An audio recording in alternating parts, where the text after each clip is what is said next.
welcome to the Ice Guys. This is the show that takes you into the world of the National Hockey League. Every game, every day, from a betting perspective.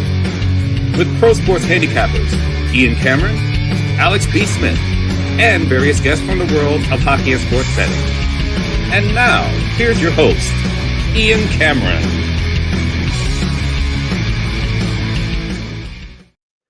Welcome to the Ice Guys, Friday, May 23rd. Ian Cameron and Alex B. Smith with you, ready to break down Game 2 in the Western Conference Final tonight, Edmonton Oilers and Dallas Stars. And if we get a game as good as Game 1, we're going to be in for a great night of hockey there in Big D. Looking forward to that. And, of course, we want to also start off by thanking everybody that joined us last night for the betcast. It was a free-for-all betcast. Anyone and everyone was able to attend it, and it was a great betcast overall. Another night where we had a lot of good live wagers placed throughout the Florida and Carolina game last night. A great turnout, a lot of good people stepping up and in. We had both Robinson brothers in the house last night. We had thanks to Jason Demers for popping in for a little bit for a small cameo appearance. Former NHLer, star of the NHL Network, and I say star of the NHL Network because he's the one guy with all that pizzazz and energy on the NHL Network right now. Doing a great job. So it was great to have him on for a little bit, and just an overall very good betcast. Not the greatest game because it turned into a romp for the Florida Panthers, who got the job done easily last night against the Carolina Hurricanes. And you could tell just early, and all of us on the betcast could kind of feel it watching that game. Carolina's fucked is really the main premise that we all came away with, really, while we were watching that game unfold, because they did have a push early, but again, it seemed like the first shift, I mean, they were in the Florida zone. They had them, running around just a little bit, but then Florida, first time in the Carolina zone, turnover inside the blue line, and right away there is Gustav Forsling to rip it past Freddie Anderson. Now, I said that was a bad goal by Freddie. I didn't realize until I saw the replay after we ended the betcast that it actually ticked off a stick in front and took a crazy dip down after hitting that stick. So it really wasn't as bad of a goal for Freddie Anderson as it looked initially. Tough luck there. But how about the call by Alex for bargain bin special? And he didn't have to wait long, just a little over a minute. And Gustav Forsling at plus 1,200, cashing in with Alex and his bargain bin special, one of his two last night. So what a way to start that game for sure. No question about it. And then it didn't really get much better from there for the Carolina Hurricanes in that game. Florida just tacked onto the lead. It became 2-0, obviously, later on in the period. And another line combination adjustment that makes Paul Maurice look like the best smartest coach in the NHL since Scotty Bowman last night. He put back together, this was a line that was together a lot for them in the run to the Stanley Cup last year.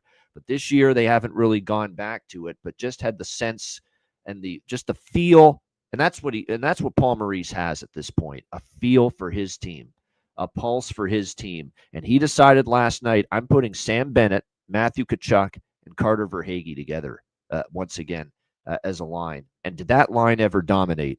Matthew Tkachuk, who hadn't scored since the first round against Tampa Bay, gets the second goal to make it 2-0. Sam Bennett gets back-to-back goals, 3-0 and 4-0. Carter Verhaeghe on that line with Bennett and Tkachuk has 3 assists, a goal and an assist for Matthew Tkachuk, 2 goals and 1 assist for Sam Bennett. What can you say? I mean, he is. That's why on the other side, we talk about how, and even after losing Game 1, it still could be an Edmonton, Florida rematch. But Chris Knobloch's done a great job with line adjustments. And Paul Maurice, man, it's going back now to putting the fourth line together in the last round. Gadjevich with Greer and Noshik on the fourth line. And then, of course, you've got now Bennett, Tkachuk, Verhaeghe reunited last night. And he looks brilliant for it because that line just totally dominated, the Carolina Hurricanes last night. So it was just all Florida all the time. Don't worry about the fact that Carolina, what's amazing about the second period? This is going to be one of the weirdest. You're going to look at the box score. If you didn't watch that game, the box score is going to dupe you in the second period But at the same time, it kind of indicates that, Carolina's not doing much when they do have the puck. But what's crazy to see in the second period is that the shots on goal, because I think that was the period where Carolina spent, I would say well over half the period in the Florida zone. But you know what the shots were in that second period? Even though Carolina owned the O-zone possession time in that second period, 11-4 Florida. Think about that. Carolina was in the Florida zone most of that second period, and the shots ended up being 11-4 for Florida, not for Carolina, for Florida. Even though Carolina was in the O-zone quite a bit in that second period, trailing obviously by multiple goals at the time. What does that show you? It shows you that when Florida gets their opportunities, they are getting the puck to the net. They are getting the traffic. They are getting to the second and third chances and the loose pucks in front of the net, in front of Freddie Anderson. And the Carolina Hurricanes are not doing that. In fact, the Carolina Hurricanes are hard pressed just to get pucks to the net. And it's evidenced by that second period where, again, it felt like Carolina was playing in the Florida zone for a vast majority of that second period. And at the end of the day, they come out of that second period with 4 shots on goal. And it just shows you how stifling the Florida Panthers are right now. They're getting in the shooting lane, keeping everything to the outside, and there's just nothing getting through. Nothing getting through to Sergei Bobrovsky. And then when it does get through to Bob, he's making the save. It's just that's exactly what we're seeing. And I don't know what lineup adjustments, tactical adjustments, X's and O's adjustment that Rod Brind'Amour can make to change this. At this point, I really don't. It's a 5-0 shellacking last night. It's now a 11-2 cumulative score in the series through the first 2 games now in favor of the Florida Panthers. I mean, where do they go from here at this point in time? Sorry, not 11-2, 10-2, because it was 5-2 in game 1. 10-2 cumulative score. I mean, where's Rod Brind'Amour's Paul Maurice maneuver? What's it going to be in game 3? And even if he has one, is it going to make a difference? Is it going to get his team back into the series? I'm not so sure about it the way Florida's going right now, but that's kind of what he needs. He needs in the lab, late night hours, some serious, problem solving, brainstorming, that kind of thing to try to see if he can shake up his lineup to produce a spark. Paul Maurice has done it twice now. He did it with obviously the 4th line in the last round. Look what he did last night. Bennett, Tkachuk, Verhaeghe together again. And all of a sudden, look at what that line's able to do. Just really, really impressive he's pushed the right buttons. Rod's got to do something similar. And I don't know if he's capable of it because he kept Scott Morrow in the game. And again, it was a kind of a tough night there for that third pair in particular of the Carolina Hurricanes. And I'm shocked that Nikishin didn't get a chance. Morrow was awful. He was actually a little bit better last night, but he still wasn't great. He was horrific in game 1. And yet Rod Brind'Amour kept him in the lineup with Jalen Chatfield still out. So, like I said, it's trouble for Carolina. I'd like to give you, if you're a Hurricanes fan, some kind of hope that you've got a chance in this series. And look, if you win the next one, you're back in it, you get a little life, but it's just hard to see a pathway right now. Florida's that good, and your defense is not playing like theirs. Your goalie's not playing like theirs.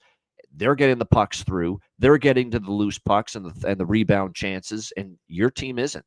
And your team is not getting their top players lighting it up like Florida's is right now. That's another big difference. It was a very quiet night again from everybody. Who played a good game up front? Who was noticeable up front? Taylor Hall, Sebastian Aho, Andrei Svechnikov.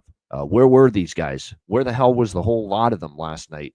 Logan Stankoven had a quiet night. Did he have a real good chance? I didn't see it. And I like Logan Stankoven going back to the Dallas days. There was nobody really making a difference. This is why I've got the shirt that I've got on today for the show.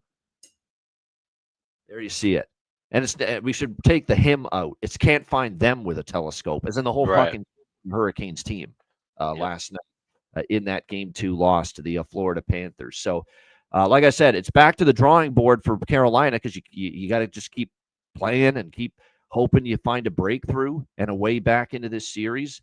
But boy, oh boy, through 2 games, I just don't see it at this point in time. Now, especially now, the series is shifting back to Florida for Game 3 and Game 4. So obviously, Carolina Hurricanes up against it, Alex. And just before you comment on last night, again, a shout out to you with the next goal looks.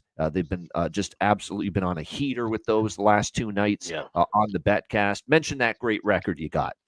Yeah, 10-4 the last 2 nights over the betcast with just grabbing next team to score. So it helps, of course, when you have a one-sided game like last night, and then a one-sided route at the end with of that Dallas Edmonton game. That certainly makes it a little bit easier. But definitely, getting into a rhythm now as we're down to just one game a night. It's been nice the last couple of evenings. No question about that. And like I said, Alex, we're pretty much in agreement here. Like it's very hard to see a way back in this series for Carolina, because I think Florida just does everything as in comparison to Carolina. They're just better at it. They're bigger. They're more physical. They're stronger, and they've just got everybody. Everybody's making a contribution to the cause and the wins right now for the Florida Panthers, line 1 through 4. Do you know that all 7 defensemen now, after last night with Forsling scoring, all 7 Florida Panthers defensemen that have suited up for them in the Stanley Cup playoffs this year have scored a goal? All 7 on the blue line for Florida. And there's nothing, Carolina doesn't even come close to that in any of those categories right now. Big problems. Yeah, huge problems. And we said they had to jump out early and get momentum to try to win this game and just to try to stem the tide of the series. But based on how last night went, I'm feeling really good about the plus 500 ticket I have for the sweep. And like I said, it just seems like, this is just a mismatch in class.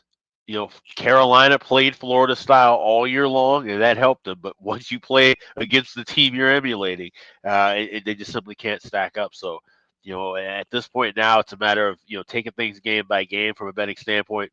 We already have the draw in pocket, have certain things in pocket. So it's just kind of keep it light, and that's, I know a lot of people want to try to hammer things on or try to see where the U-turn could possibly happen and look for Carolina, but I just don't see that. I'm not rushing to bet Carolina first goal in the first period next game or team total. I just don't think they have the horses now, especially going on the road, to win games 3 or 4 in this series. So that's going to be light bets or nothing, probably moving the rest of the way. If we're still seeing the same pace, like I said, just attack things in game and go from there.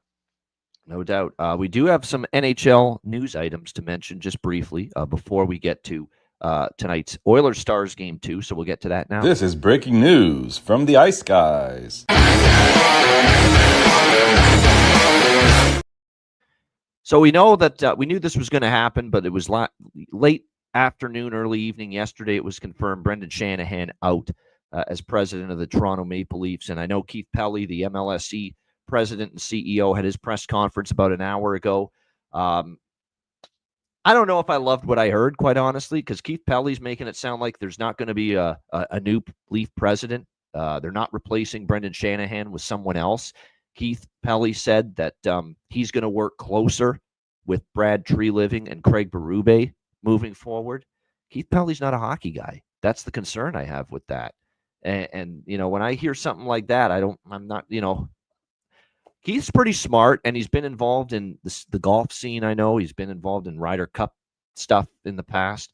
But the fact that now Brad, especially, who obviously is going to stay on as GM, is going to have to report everything he does to Keith, and Keith's going to have to give the stamp of approval. I'm not sure I'm in love with that, quite honestly.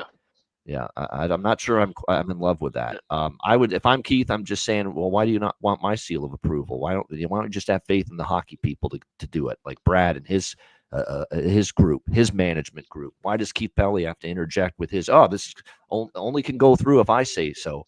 I don't know if I love that dynamic. I'll be honest. Yeah, I love that they're not replacing Shanahan. But then I heard Keith Pelley say, well, they're going to run things by me, and I'm going to work now much closer with these guys. I don't know if I love that. Just let them do their job. And then if you don't like what they're doing, then you can get rid of them. But you don't need to interject, man. You're not a hockey guy like those guys are. So I don't know if I love that dynamic when I heard that.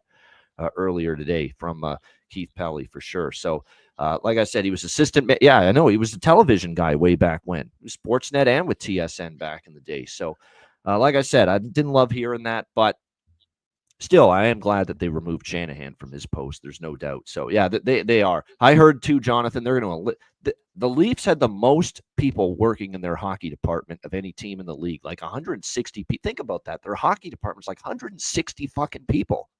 It's just absolutely amazing. That's apparently it crushes the number of people employed with other teams in the NHL as far as their hockey department's concerned. So there's no doubt there's going to be some scaling back. They're going to eliminate some. There's too many people involved. 500.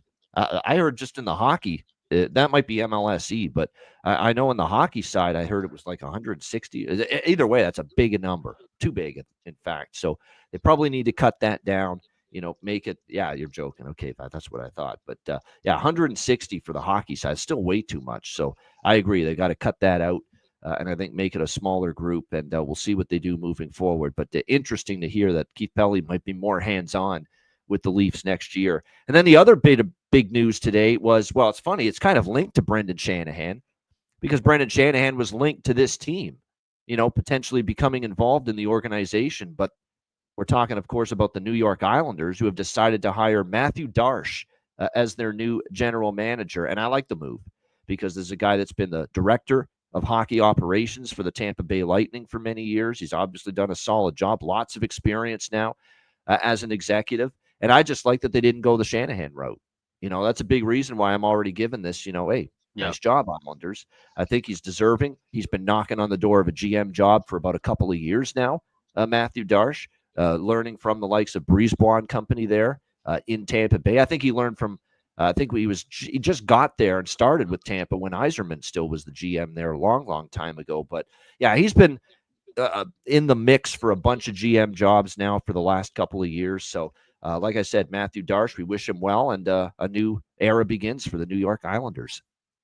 Yeah, they need a fresh turnaround and a fresh voice and things to run things in. Like I said, what better organization to pluck somebody from than Tampa Bay, right? They've been doing things exceptionally well over the last decade plus as far as from an organizational standpoint. So that's a big move for them. And like I said, Shanahan being out in Toronto, and like I said, you'd like to see maybe another hockey mind come in there. Like I said, those are the changes that need to be kind of, like I said, it's good that they have a group to kind of, a think tank, if you will, to make plans and organizations. Because to have it just fall on one guy, especially in Toronto, right? Whether you do the best job in the fucking world or a terrible job, you're always going to get scrutinized ad nauseum being in the spotlight in Toronto. So that's kind of just maybe a more of a face thing necessarily, where okay, we know there's all three of these components,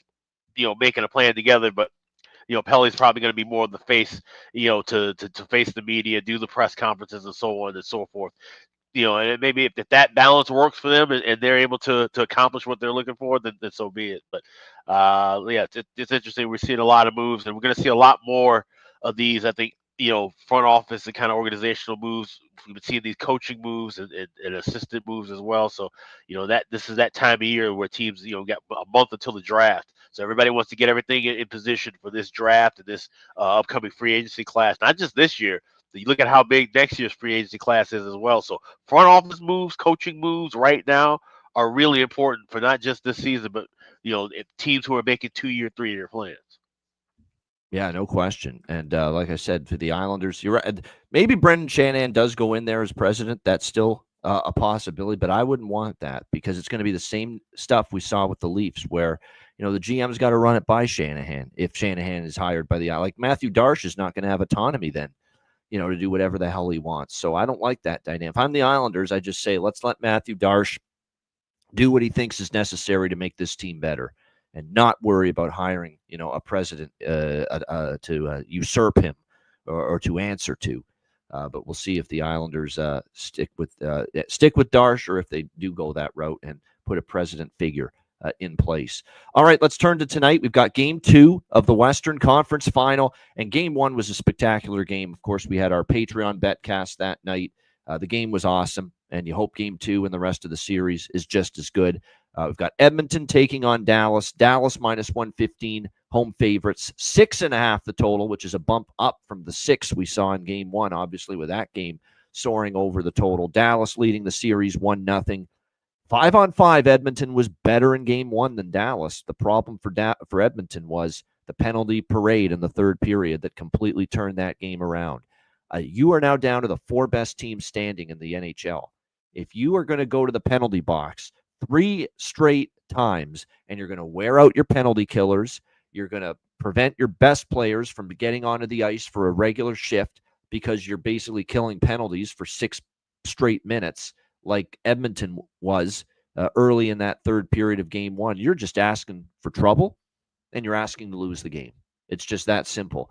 And I don't care how good your penalty kill's been in the past. I don't care that last year you had this, incredible streak of opponents going, 0 for 34, something like that on the power play. It is damn hard to do something like that.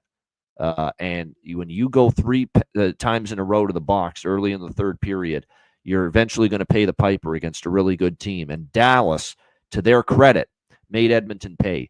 3 consecutive power play goals. They got the critical goal when they were down 3-1 early in the third from Miro Heiskanen, the seeing eye point shot that made it 3-2. And then right after that, just a bomb of a blast from Michael Granlund to tie it, and Matt Duchene through a bunch of traffic. It gets through Stuart Skinner for the Edmonton Oilers to give Dallas the 4-3 lead.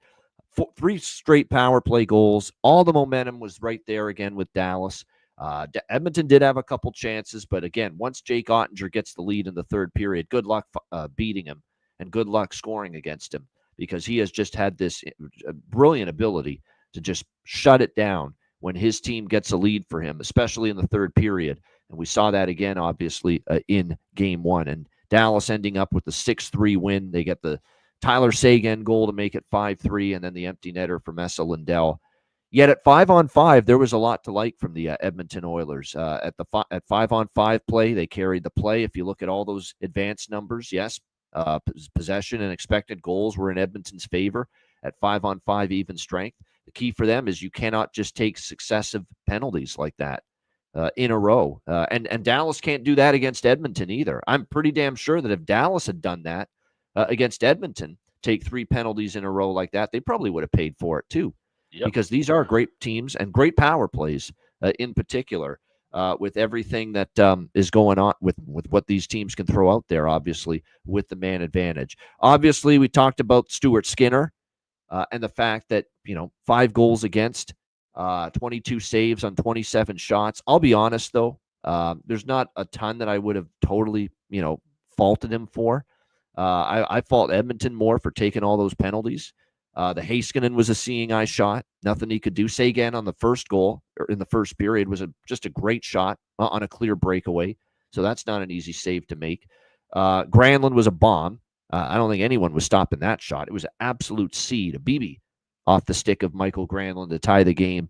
Duchene was through traffic. He didn't really track it well, and Stuart Skinner. So that's the one goal. The fourth goal, you could say, well, maybe he could have played that one a little bit better. The Seguin goal, obviously, to put it away 5-3, it was tipped and deflected off the shot from Sammy Steele. So again, it's hard to blame Stuart Skinner for that one. And then, of course, the 6th goal was the empty netter. So if you actually look honestly at all the Dallas goals, it's going to look bad against Stuart Skinner's stats, but he couldn't have done a whole lot with them. So the door's open for him to play better. But then again, we're still talking about, and whether it was his fault or not, and I don't think a lot of the goals could be blamed on him. You look at the fact that his game 1, game 2, and game 3 numbers in the Stanley Cup playoffs are just downright, well, they're downright awful compared to what they are in game 4, 5, 6, 7 when he turns into one of the best goalies going. It's just the difference is absolutely insane for Stuart Skinner from one game to the next. Going into it. So we'll see how this one, or from games 1 through 3 compared to 4 through 7. Ottinger, like I said, he gives up 3 goals, but you knew once Dallas gave him the lead, he was going to be strong. No question about that. The Finns and Johnston have carried the offense for Dallas, but how good of a sign is it for the Dallas Stars moving forward that Tyler Seguin gets 2 goals, that Matt Duchene gets on the board, Now all we need is Mason Marchment to join the party. Those were the three guys I highlighted going into this series when we previewed it, that we needed Tyler Seguin to step it up offensively. You need Mason Marchment to step it up offensively. And you need, obviously, Matt Duchene as well. And you got two of those three guys on the score sheet. And to be honest with you, Mason Marchment's generated chances just hasn't gone in as of yet. So we'll see how. Now, they need Jason Robertson too, Matt. I don't think he's 100%. I'm not holding out I'm not holding my breath thinking he's going to score right now, because to me, he's not been that noticeable. But you never know. He's gotten through whatever he's got. There's no doubt he's not 100%. You're not this, and he's had some issues in the past in the playoffs with performance and producing, but this is more than just, performance. This is definitely an injury still hampering you that you're just playing through right now, I think, when it comes to Jason Robertson. So I think that's definitely a point of it here as well. Look, I think Edmonton knows that, hey, stay out of the box. Don't be stupid with discipline. And you're going to have a chance here. You played pretty decently at 5-on-5, more than decently. You played pretty solid. You played well at 5-on-5 in game one against the Dallas Stars. I think it's an Edmonton spot. And to me, Dallas has got to show me they can put the foot on the throat of somebody. When's the last time Dallas has had a 2-0 lead in a playoff series with DeBoer and this core? I can't even remember. They always fumble the ball and fumble the opportunity to really put their foot down against somebody. So I'm on Edmonton here in the game, minus 105. I'm going to take Edmonton in the first period to score a goal. I'm actually going to take the first period over and both teams to score, because I think Dallas might chip in as well in this one. And I'm going to go with and I mentioned Edmonton money line. I'm actually splitting that in half with team total, because I don't fully trust them to win because of the Skinner numbers. And you could still see him maybe give up some. So I don't want to put all the eggs in the money line basket, here when it comes to the Edmonton Oilers. So I will do a split with the money line and also the Edmonton team total here, which you can get over 3 at around minus 130.35 is the price. That's what I'm going to look at. BetMGM has obviously the half goal increments. I don't want to take the 3.5 with Edmonton, and I don't want to lay minus 180 with 2.5 for the Edmonton team total. So I will just decide to go with the over 3 that you can find at BetMGM here as far as the Edmonton team total is concerned. And I like the first, like I said, I like the first period over and first period both teams to score a little bit more than this full game over. I'm going to wait to see if maybe we can get below the 6.5 that we see right now with the full game total. We're going to get lower scoring hockey at some point in this series. I'm just not sure it'll be tonight. I think it's going to be game 4 and beyond when Skinner turns into Brodeur and Waugh and Hasek and any great goaltender of the past that you can think of. I think that's when we're going to start to see some lower scoring hockey. Not to mention Ottinger really cranks it up the later he goes in a series as well. How many times have we seen him play really, really well in a game 4, a game 5, a game 6, and a game 7 quite a bit? So that'll be the approach for me here with game 2. There are a lot of props I like. I already see the chat mentioning Sam Steele. You just have to take him at this price. He's taking chances. This close to having one if it doesn't go off the stick of Tyler Seguin the other night. So he's a must play right now and he's up to the third line, and he was just all over the ice. You could see every time Steele was on the ice and his line was on the ice, he's buzzing in the offensive zone and he's making things happen. So like I said, Sam Steele is the one to go with here. He's great value, totally underpriced because of where he is in the lineup and his overall numbers for the season. But he is generating and making it happen and buzzing in the O-zone every friggin' time he's on the ice these last few games. So great value again with Sam Steele. One of these nights we're going to hit one, and he's going to find the back of the net like he did, obviously, in Game 6 of the second round against Winnipeg. Alex, how are you going and approaching this one? Game 2, Western Conference Final, Edmonton, Dallas. Well, it's a good way to start because the first thing I bet today was Sam Steele anytime goal. I got plus 1,200. And again, that is not my bargain bin. I do have something different for that, but had to run that back, like I said, with how close he was to getting credit for the goal last game. But like I said, this is going to be one where I think we see Edmonton start off hot. They have to. I think we see that pattern where Edmonton, I like them to get a goal in the first period, but I'm going with the old Perlo special. I'm going with that. Edmonton to score the first period, but Dallas comes back and scores in the second. That parlay is plus 111 at FanDuel.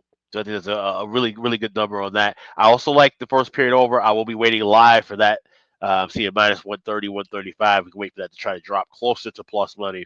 Also on both teams to score in the first period pregame. Plus 142 was the price I grabbed with that. And there's a specific player I like to score for Dallas in the second period. That'll be my tease for my bargain bin a little bit later on. So game one was a first period full game over. I wouldn't be totally shocked if it's the same tonight. And I think game three will be high scoring too. That Sunday afternoon game in Edmonton, Yeah. I could see just messy I can see how it play would be back that, and forth. 1 p.m. local start in Edmonton. And then I think if, let's say game one over, game two over, game three over. I think game four is when the tide turns. I think that's going to be the game where it tightens up. You're going to get a 2-1, 3-2 type of game finally. I mean, it depends though too on the result as well. But I get what you're saying. Yeah, just off of general just looks. Because I like this first period over. This full game over, I may just stay off of. I would be waiting live, but I got to see the right amount of pace, and I need a goal early. So I would. It's one of those things where I actually wouldn't mind seeing the 6.5 just come back up at a plus price if I'm seeing the right pace and there's an early goal. But if this is one where maybe it can be a little bit slower. But game three, I love the over for. I can tell you that now. That's something I'll be looking for. There we go. Exactly. And like I said, this is a little quicker turnaround because they travel to Edmonton after tonight, and that Edmonton game 3 is going to end up being a 1 p.m. local start time, 3 p.m. Eastern on Sunday afternoon for ABC purposes, of course, because ABC cannot have a primetime NHL game on their network until the Stanley Cup final. Apparently, that's just a rule. We can't do all primetime games until the Stanley Cup final. So when we go ABC before that on a weekend, it's got to be an afternoon game. So because of that, we get the early start. Yeah, Sam Steele props. Miro Heiskanen to get a point is just, you keep rolling with it, man. He's just, he's, you know what? And he made a terrific play against Leon Draisaitl, one-on-one. That game was still in the balance. It was still only 4-3. Edmonton was still one shot away from tying the game. And the play that Miro Heiskanen made one-on-one on Leon Draisaitl, you can't defend an elite player better than that.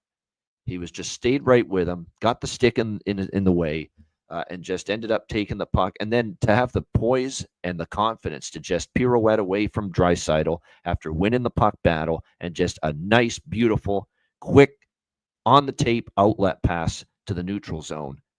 I mean, you just marvel at how good that was by Miro Heiskanen, and it is definitely a sign of him finding his form again. He is getting better, and he is getting stronger with every game since returning from that injury. And like I said, that one-on-one play he made on Leon when they were up 1-1 in the third period of game one was impressive stuff, and that's putting it mildly. And like I said, it was so cool that all the Finns were on the ice when Lindell obviously had the empty net goal. It just happened. It was one of those times they were all on the ice at the same time. So they all got to celebrate that Esa Lindell game winner, or not game winner, but the empty net goal to at the end of the game there in game number 1. As far as props here for this game, like I mentioned, I love the Miro Heiskanen points in back-to-back, and it's even money for him to get a point. What's interesting about Marchment and Seguin, Marchment did get a point, didn't score in game 1, but did get on the score sheet as far as a point is concerned, got an assist. And Mason Marchment and Seguin for this Stars team now have gotten points in back-to-back games. Darnell Nurse has points in back-to-back as well for the Edmonton Oilers entering this game as well. As far as goal props, Ryan Nugent-Hopkins, that's a good one for Edmonton too. He's got a point in 8 of the last 10. That was a point prop that I was riding quite a bit, obviously in the Vegas series. He's still been in great form as far as points. There's no question. 8 of his last 10. He's gotten a point, and his point prop's only a minus 120 or so price, which is very, very solid in my mind. So definitely that's a good one, Ryan Nugent-Hopkins.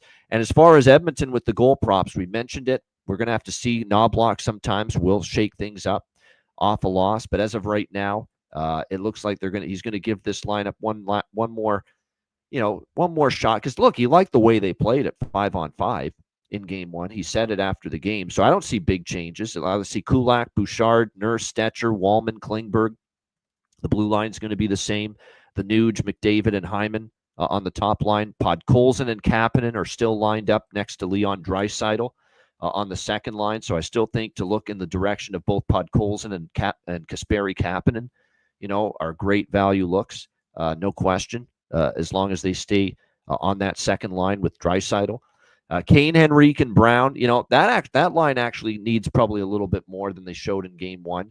I mean, Trent Frederick had a brilliant chance when they were down by 1 in the third, and he completely whiffed on it right in front of the net, but he had a glorious chance there. But this might be a night, too, because I expect a very strong, doesn't mean they're definitely going to win the game, but I do expect a very strong pushback from the Edmonton Oilers tonight. And I would expect maybe that third line to be heard from. Evander Kane, Adam Henrique, Connor Brown. That might be a line to experiment in tonight as well, as far as maybe them chipping in to the offensive production here for the Edmonton Oilers tonight in this game. Shout out to everyone in the chat. We appreciate it very much. Hit the like button on the way. You notice I'm not mentioning still any shots on goal props because we saw some crazy stuff last night, and even Perlo. And I feel bad for Perlo. And Perlo's had great results with shots on goal props this year, but he's still heavily invested in them here in the playoffs. And he's seeing this nonsense here where 1 second or 1 moment during the game, Florida's got 5 shots on goal. And then you look at the shots on goal numbers in the corner of the screen 20 seconds later, and they're down to 3 shots on goal. You're like, what the fuck happened? Yeah. How did that just drop to 2 shots on goal? How did that go down from 5 to 3? So just, it's frustrating. There's shot corrections, every single time at this point. So like I said, it's just, it's frustrating. It's annoying. It's hard. You think you've got a winning ticket, and then all of a sudden, whoop, I don't. I thought this guy got 3 shots on goal to cash my over 2.5 shots on goal. I come back to my app at the end of the game to check the final stats and the box score, and I all of a sudden see that he's got just 2 shots. What the hell happened? This is happening way too much, and that's why it's difficult for me to really get involved with shots on goal props these days. Yeah, it's a mess. It's a mess. I wish I could talk about him more, but no question about it. Yes, Jason Demers, apparently NHL Now, 6 p.m. Eastern, 5 p.m. Central. Wearing our hoodie, the Ice Guys hoodie today on the network. You mentioned it in the chat. Yeah. So if you guys check out NHL Network, of course I'll have some video of it and pictures of it as well. Yep. But you'll be seeing the Ice Guys hoodie on Mr. Demers on NHL Network. Yeah, and he wasn't lying when he said it's the best damn NHL betting show anywhere. It absolutely is. And by the way, we've been talking about it, Jason and I, for a few weeks. Actually, even a few months going back. We're going to try to find some kind of opening in his schedule for him to join us for a Cup final preview, nice. And on the daily show, the regular show. So I think all his appearances so far have been betcasts, but definitely to get him on the get him on the daily show. We're going to do everything in our power to line up the schedules that we can make that happen. So stay tuned for that. Also, stay tuned for our next betcasts, which are going to be next week. We'll do 2 more next week, but they will be Patreon exclusive. Next week. We do want to point that out. Both of them will be Patreon exclusive live betcasts. So make sure you join us if you aren't already. $10 per month at patreon.com/Ice Guys. Of course, you get goalie charts and totals charts. You get the daily betting card for the rest of the playoffs, sides, totals, player props, access to all the remaining Patreon exclusive Stanley Cup playoffs live betcasts. You'll also get lots of off-season content. We're going to do more player suite interviews during the NHL off-season, and I'm going to post a daily card for non-NHL wagering throughout the summer months for our Patreon members. So any bets I have in baseball or CFL or any of the other sports I bet during the NHL off-season, you'll get those posted on the Patreon page in daily card form, very similar to what you get right now with the NHL daily card on the page. So again, that is a way to just give you guys something as far as content is concerned throughout the summer months if you wish to keep your subscriptions active and going throughout the summer. So make sure you check it out. $10 per month. Your subscription goes a long way to supporting the show. Patreon.com/Ice Guys.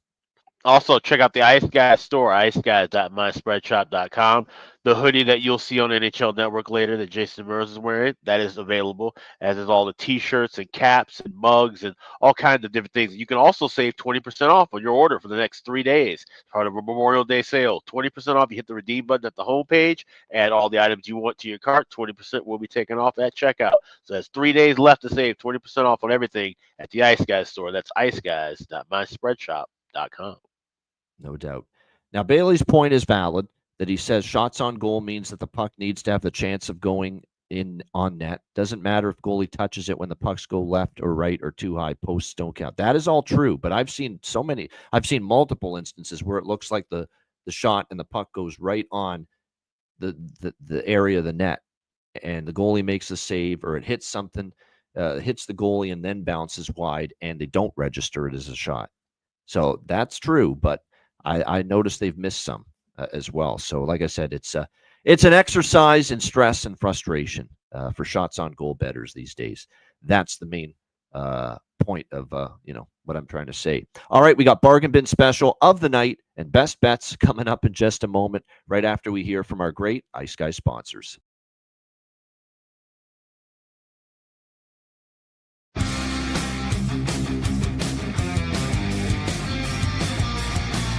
Support for the Ice Guys podcast is provided by Boston Hemp Incorporated,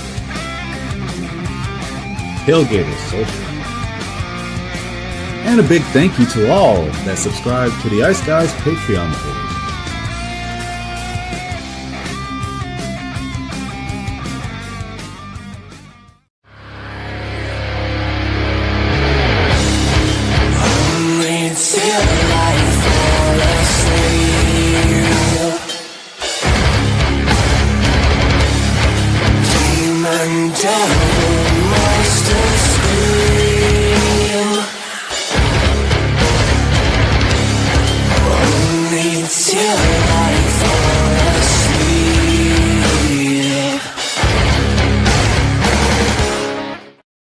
Everyone loves a perfect pair. Bacon and eggs. Thunder and lightning. Mario and Luigi. A hot dog with fries. Ian and Alex B. That's right. Everyone loves a perfect pair. So why not pair up your game nights with Boston Hemp? From exotic flower to concentrates and edible products. You'd be hard-pressed to find a better pairing than Boston Hemp and hockey. Check them out today at bostonhempinc.com. That's bostonhempinc.com. Boston Hemp Incorporated, the official smoke sponsor of the Ice Guys. Void where prohibited by law. Not available outside of the United States. Must be 21 or over to obtain products. Check your local regulations to see if Boston Hemp is available in your area. Hey, Alex, have you checked out the latest with the great trading platform Kalshi? Yes, I have. It's been fantastic. This is one of the first and only federally regulated prediction markets in the U.S. And if you're looking for odds for all kinds of different things, not just what we're talking about, the markets in the Stanley Cup, the NBA Finals, you can trade with crypto. You can look for trades within the markets involving entertainment, politics. There's all kinds of different markets you can look for. I mean, you can use the odds over at Kalshi. Time of year to get involved with Kalshi. Certainly if you're a sports fan. Stanley Cup playoffs, NBA playoffs, baseball now underway, with all the different markets to create winning trades. Make sure you're checking out all that Kalshi has to offer. Absolutely. And if you're trading with Kalshi, use the link kalshi.com/iceguys. You trade $100 or more, they will send you $10 back. So it's fantastic to use. Like I said, any kind of markets beyond sports. We're talking entertainment, politics, crypto, basically anything you want. So make sure you sign up, kalshi.com/iceguys. Note that it's live on Robinhood and available in all 50 states, making it the first legal place to trade on these kind of events nationwide. Check it out, kalshi.com/iceguys.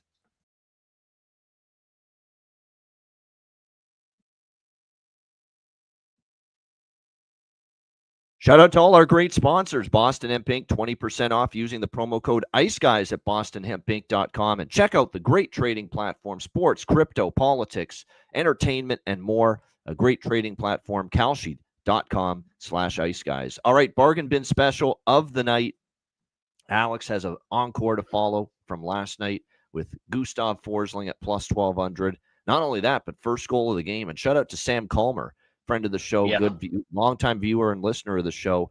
And he hit the first goal of the game with Gustav Forsling at 55-1. So one hell of a great bet there by Sam with Gustav Forsling last night. Alex, what do you got for an encore for Game 2, Western Conference Final, bargain bin special? So I mentioned that I like the Prolo special, which is Edmonton to score the first goal, or a goal in the first period, I should say, and Dallas to score a goal in the second period. So as a result of that, I am going with a specific Stars player to score anytime in the second period, and that's Wyatt Johnson. You can get that plus 700 at FanDuel. Wyatt Johnson get a goal anytime in the second frame in this contest. I think that's going to be a solid spot. Like I said, Dallas kind of gets some momentum rolling. This is a great team that, as far as making adjustments go, and he's usually a guy that's involved in those big tide-turning goals. So Wyatt Johnson, anytime second goal period, plus 700. That's my bargain bin special. All right, there we go. Wyatt Johnston, plus 700, second period goal for Alex B. Smith with his bargain bin special of the night. Bargain bin special of the night for me, with Edmonton, there's always a lot of good choices here going into tonight. As far as bargain bin special is concerned, I'm going to go with Evander Kane tonight, plus 400. I'm just feeling it. I think it might be an Evander Kane night. I think it was a pretty quiet game from him in game one, but still that Henrique line, Henrique and Brown is still very capable. Anyone from that line could be bargain bin worthy, but I'm going to go with Evander Kane, plus 400 for Edmonton with my Oilers bargain bin special of the night. My Stars bargain bin special of the night. I'm not going to go back to Sam Steele, even though I'm betting. Obviously, I'm betting Sam Steele, and this might be the night watch he'll score now that I'm not going back to the well with Sam Steele as bargain bin, but I am betting him, obviously, at the great price, plus 1,400. But for bargain bin special, I am going to go with, he's been known for, in the last several games, being in the penalty box a lot more than scoring goals, but I'm going to go Mason Marchment tonight. Plus 500 for the Dallas Stars. He's playing on that line that was so very good for Dallas in game one with Sam Steele and Tyler Seguin. Mason Marchment's the other member of that line. So I will go with Mason Marchment. A couple of troublemakers, quite honestly, for bargain bin specials tonight. Evander Kane for Edmonton, plus 400, and Mason Marchment, Dallas, plus 500 for bargain bin special of the night. All right, best bets. Alex, what do you like for best bet? So, yes, Wyatt Johnson, anytime goal scorer. I grabbed that plus 225. That was the bet that I made along with that second period bet. I like him to get a goal. Who's to say he can score a goal in the first or the second? So, Wyatt Johnson to get on the board, plus 225. That's my best bet tonight for game two. All right, so Wyatt Johnston just to score at all. Any goal, anytime goal here for game two. Wyatt Johnston plus 220 for Alex with his best bet. My best bet for this one, I'm going to just go Edmonton minus one. What's the best price out there here? Edmonton minus, I don't think there's any plus. Oh, there is. Betway still does have plus 100. So, but it's moved to like minus 105 or so in most spots. But yeah, there's still a plus 100 at Betway. That's what we'll go with. Edmonton plus 100. I love the comeback Dallas had in game one. Obviously, Dallas, to me, still in good shape in the series, but I expect a strong push from Edmonton. To be quite honest, there's been very little evidence in the past of Dallas, going up 2-0 in a series. That's just the bottom line, is that they have not been able to get a 2-0 series lead at any point in recent years. So I think Edmonton responds, and we go back to Edmonton tied up 1-1. And if Dallas wins game two, it's not the end of the world if my Edmonton best bet loses, because we're on Dallas to win the West and the Cup futures. So it's not like it's going to be sad if Dallas wins, but I do feel it's an Edmonton spot. And for game two, I think the Oilers get it done. Edmonton plus 100 for best bet here for game two, Western Conference Final. Shout out to everyone in the chat. Hit the like button. We appreciate it very much, and looking forward to game two. If it's anything like game one, should be one hell of a game once again between the Oilers and Stars tonight. And let's also mention quickly, AHL, 3 closeout games tonight in the Calder Cup playoffs. Memorial Cup, junior hockey starts tonight, CHL. And our guy, Jordan Sambrook and the Florida Everblades looking to tie up the series tonight in Game 4 against Trois-Rivières. There's fucking Luke Cavalin. It's over, man. Your brick wall days are over. 105-44 in the series are the shots for Florida. Jeez. And they're down 2-1 in the series. But they finally got through in Game 3, started to put pucks in, got their first win of the series, momentum for the Everblades. Yep. Hopefully it continues tonight in Game 4. Shout out to everyone at the like button. A reminder, the Ice Guys is live 7 days a week, Monday to Friday, 2 p.m. Eastern, Saturday and Sunday, noon Eastern. If you can't watch the show live, download the Ice Guys podcast in audio form on all major podcast platforms. For Alex B. Smith, I'm Ian Cameron. Have a great Friday night. NHL Network. Yes. See our guy, JD, Jason Demers, rocking the Ice Guys gear on the NHL Now NHL Network show, 6 p.m. Eastern tonight. Looking forward to that, no doubt. With I'm sure KT and Rupper are probably going to be with them, because I think that's what it was yesterday. But like I said, good stuff. We'll tune into Jason Demers, obviously on NHLN. Great stuff indeed. And again, thanks for tuning in. Enjoy Game 2 of the Western Conference Final tonight, and good luck. And we will be back with you tomorrow, Saturday at noon Eastern. And we're going to do what we did last weekend, I think. We're going to go with one show for the entire weekend. What we will do is we'll go Saturday, noon Eastern tomorrow, and we'll get you ready for Game 3, Florida-Carolina, which is Saturday night. And we'll get you ready for Game 3, Dallas-Edmonton, Sunday afternoon at 3 p.m. Eastern time. So one weekend show, and we'll get you ready for both the Saturday and the Sunday conference final games tomorrow on the Saturday edition, noon Eastern, right here on the Ice Guys.